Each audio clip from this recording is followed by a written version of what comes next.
Today I will make chicken biryani in home edition. ফার্স্টে চিকেনটাকে ভালো করে ধুয়ে টক দই, লঙ্কার গুঁড়ো, জিরের গুঁড়ো, ধনের গুঁড়ো, বিরিয়ানি মশলা, কেওড়া জল, গোলাপ জল, একটু ভিনিগার আর তার সাথে পেঁয়াজ বাটা, আদা রসুন বাটা দিয়ে ভালো করে ম্যারিনেশন করে রাখতে হবে। ম্যারিনেট করে প্রায় 1 থেকে 2 ঘন্টার জন্য রাখতে হবে। তো ম্যারিনেট করে আমি রেখে দেবো 1 ঘন্টার জন্য। এখানে আমি আধ ঘন্টা বিরিয়ানি চালটা ভিজিয়ে রেখেছিলাম। এরপর কড়াইতে বেশি করে তেল দিয়ে বেরেস্তাটাকে ভালো করে ভেজে নিতে হবে। বেরেস্তাটা ভাজতে আমার প্রায় 10 মিনিট মতো সময় লেগেছে। বেরেস্তাটা লাল লাল করে মুচমুচে করে ভেজে নিতে হবে। বেরেস্তাটা তুললে আমি আলুটা বিরিয়ানির জন্য প্রিপেয়ার করে নিচ্ছিলাম। জলে একটু নুন হলুদ দিয়ে 50% সেদ্ধ করে কড়াইয়ে তেল দিয়ে আলুটাকে লাল লাল করে ভেজে নিয়েছি।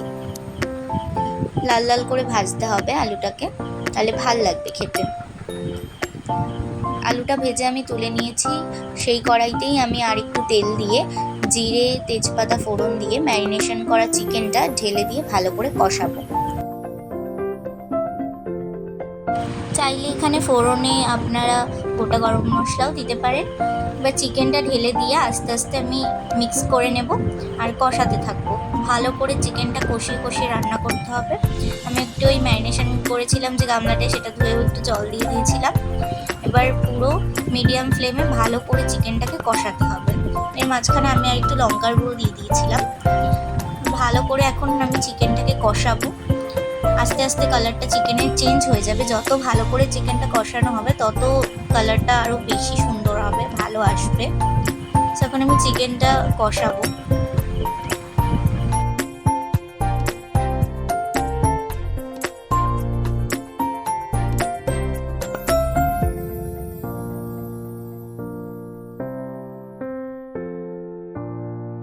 কষাতে কষাতে চিকেনের কালারটা প্রায় অনেকটাই চেঞ্জ হয়ে গেছে, আরও চেঞ্জ হবে।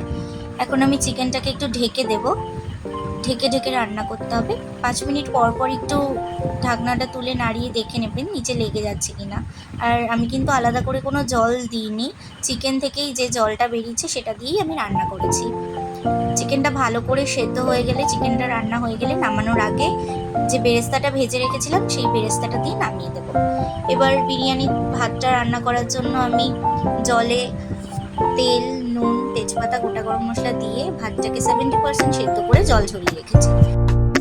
এরপর বিরিয়ানি যে পাত্রটায় বানাবো সেই পাত্রটায় ভালো করে ঘি ব্রাশ করে নিচে বিরিয়ানির ভাতটা ভালো করে পাতিয়ে দেব। ভালো করে বিরিয়ানির ভাতটা পাতিয়ে দিয়ে আমি আলুগুলো এখানে সেট করে দিচ্ছি। তারপর আবার ভাতের একটা লেয়ার পেতে দিয়েছি। এরপরে আমি চিকেনগুলো দিয়ে দিচ্ছিলাম। তার সাথে একটু গ্রেভি দিয়েছি যাতে রাইসটা একদম ড্রাই না হয়ে যায়। তার উপরে আবার ভাতের লেয়ারটা করে আমি বেরেস্তা ভাজা দিয়ে দিলাম। তারপর একে একে আমি কেওড়া জল, গোলাপ জল, আতর, ঘি এবং বিরিয়ানি মশলা, তাছাড়াও আমি দুধে ক্ষীর ভিজিয়ে রেখেছিলাম, সেই দুধ আর ক্ষীরটাও আমি দিয়ে দিয়েছি। এবার আমি এটাকে ঢাকনা দিয়ে 25 to 30 মিনিট কুক করে নেব। একদম লো হিটে রাখতে হবে। বিরিয়ানিটা আমি দমে দেওয়ার জন্য এখানে থালা দিয়ে উপরে একটা নোড়া চেপে রেখে দিয়েছি। এত সুন্দর বিরিয়ানিটার স্মেল আসছিল, নামানোর পর আমি দেখিয়ে দিচ্ছি। এত সুন্দর হয়েছিল বিরিয়ানিটার। বিরিয়ানির রাইসগুলো এত ঝরঝরে হয়েছে আর একটা রাইসের দানাও ভেঙে ভেঙে যায়নি। কষানোর সময় আমি কিছুটা তুলে রেখেছিলাম, সেটাই বাইরের বিরিয়ানি যাদের পছন্দ না, এই বিরিয়ানিটা খেতে তাদের খুবই ভালো লাগবে। একবার অন্তত বাড়িতে ট্রাই করে দেখো। দেখা হবে অন্য কোনো ভিডিওতে। Thanks for watching.